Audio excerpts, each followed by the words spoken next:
This is Butters, and Butters is 13 weeks old, and Butters is a very smart puppy. Dr. Charles Rayson, MD, is a psychiatrist and a clinical research professor at the University of Arizona. Rayson and his dog Butters met us at their Tucson home. So there's a lot of evidence that pets help people emotionally, right? You don't need to do a study.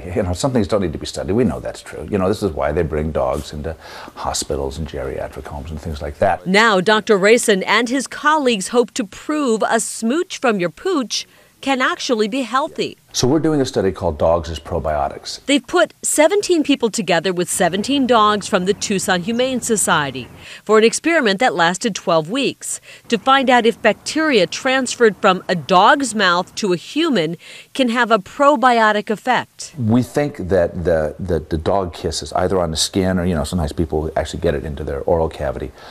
There's a transfer of bacteria there, and that transfer is it's like taking, we think, a probiotic, and taking a probiotic repeatedly, and taking a very complex probiotic. Probiotics are bacteria that promote a healthy gut and improve overall health. Sometimes they are killed off by overprescribed antibiotic drugs. We have been foolish in our dealings with the bacterial world. Doctors have even discovered that human fecal transplants can help people recover from the lack of good bacteria in the gut.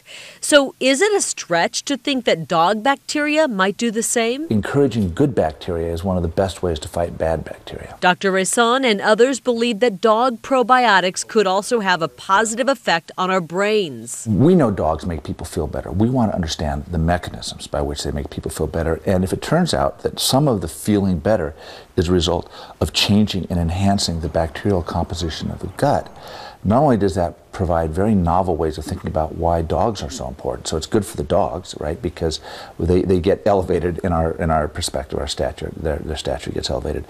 But if we can understand what they do in the gut, we may be able to devise other ways, other probiotic ways of doing the same things, and those may eventually turn out to be antidepressants. They won't have results until next January, although Rayson is hopeful that Butters' playful puppy nips are good for him. But she's definite proof that dogs, we think, probiotics. If licking a person can transfer bacteria, this dog's like double strength. Ow.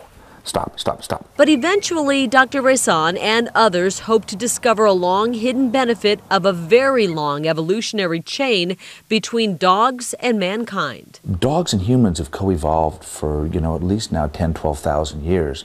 So we think that the dogs are sort of like an evolved, beautiful probiotic package. That's what we think. What our research team is trying to do is to find ways to bring those good bacteria back into our modern lives.